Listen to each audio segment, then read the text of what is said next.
Shalom, selamat malam Bapak Ibu Saudara-saudari yang dikasihi Tuhan. Renungan firman Tuhan Pendeta Dr. Erastus Sabdono bersama saya Z Ferry. Malam hari ini berjudul Proses yang Tidak Boleh Ditunda. Menanggulangi potensi dosa di dalam diri kita bukan sesuatu yang mudah. Harus ada perjuangan yang dilakukan terus-menerus melalui setiap kejadian yang Allah izinkan terjadi atau berlangsung dalam hidup kita. Allah mendesain banyak kejadian di dalam hidup kita untuk mengubah karakter kita. Yang klimaksnya kita dapat mengalami perubahan kodrat dari kodrat dosa kepada kodrat ilahi. Sarana yang Allah pakai adalah kejadian-kejadian yang terjadi dalam hidup kita, dalam perjalanan waktu yang kita jalani.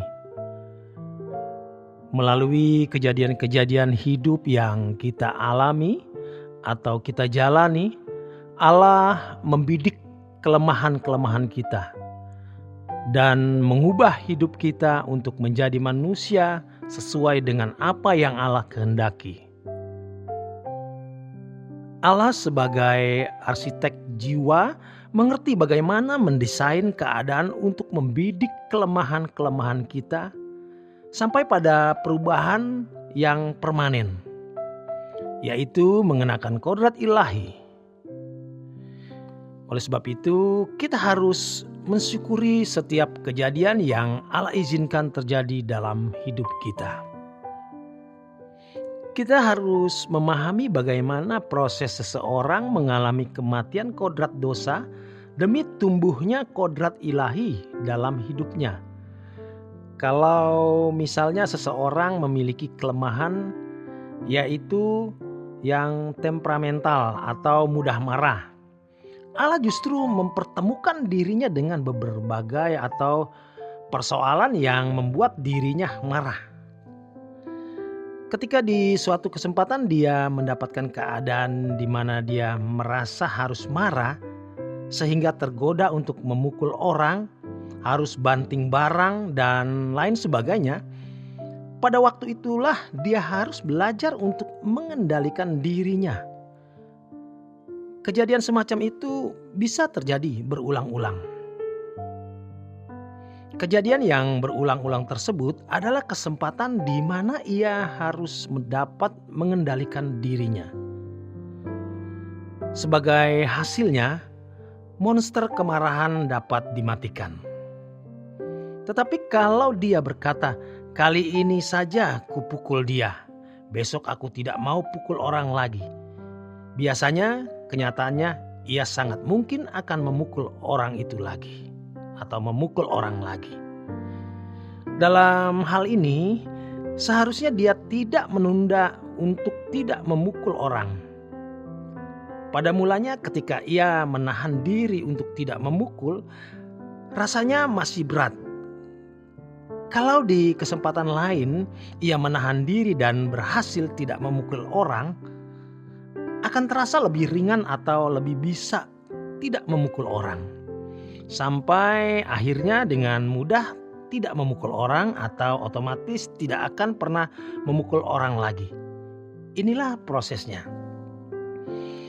Kalau misalnya seseorang memiliki kelemahan, yaitu perzinaan atau percabulan, Allah justru mempertemukan dirinya dengan berbagai kesempatan untuk berbuat zina.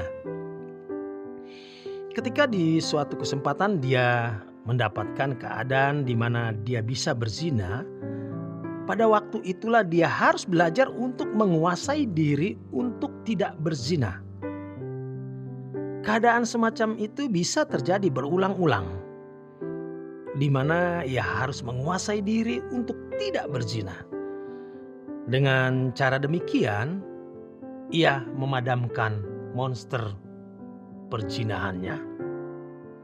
Tetapi kalau dia berkata, "Kali ini saja aku berzina, besok aku tidak berzina lagi," kenyataannya ia sangat mungkin akan berzina lagi. Dalam hal ini, seharusnya dia tidak menunda untuk tidak berzina. Pada waktu awal-awal menahan diri tidak berzina, rasanya masih berat. Kalau di kesempatan lain dapat menguasai diri tidak berzina, ia akan terasa lebih bisa untuk tidak berzina. Sampai akhirnya dengan mudah tidak berzina atau otomatis tidak akan pernah berzina lagi. Sampai-sampai ia tidak akan bisa berzina walaupun ada kesempatan.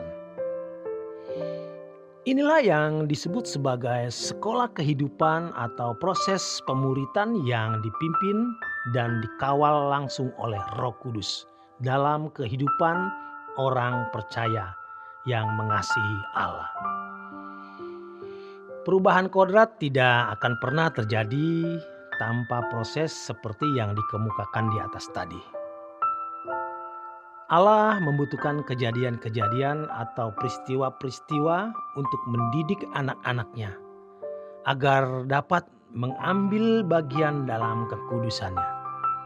Ibrani 12 ayat 9 dan 10. Dari hal ini terjadi proses pendidikan yang Allah lakukan sendiri terhadap anak-anaknya. Allah Bapa menyertai untuk mendidik, yang sama dengan Tuhan Yesus menyertai orang percaya untuk memuridkan orang percaya agar bisa berkeadaan seperti dirinya. Proses seperti di atas ini tidak boleh ditunda. Penundaan-penundaan itu membahayakan. Sering penundaan dipandang bukan sesuatu yang berbahaya. Padahal kalau dibiarkan atau diteruskan bisa berakibat fatal, yaitu kebinasaan. Sebab pada akhirnya sikap seperti itu akan membuat orang tidak mengambil kesempatan untuk berubah. Ketika seseorang menunda apa yang seharusnya dilakukan, seperti belajar menahan diri untuk tidak marah atau mengekspresikan kemarahannya dengan memukul, maka karakternya tidak kunjung terbentuk menjadi lemah lembut seperti Yesus. Seiring berjalannya waktu, karakternya makin memburuk sampai tidak bisa berubah lagi menjadi baik. Orang-orang seperti ini pada akhirnya tidak dapat melakukan kehendak Allah. Inilah yang mendatangkan kebinasaan pada diri seseorang. Oleh sebab itu, jangan kita berpikir penundaan itu sesuatu yang bisa dianggap tidak berisiko. Penundaan dapat mendatangkan resiko tinggi sampai pada kebinasaan. Demikian kebenaran firman Tuhan. Selamat berjuang, selamat malam, Tuhan memberkati.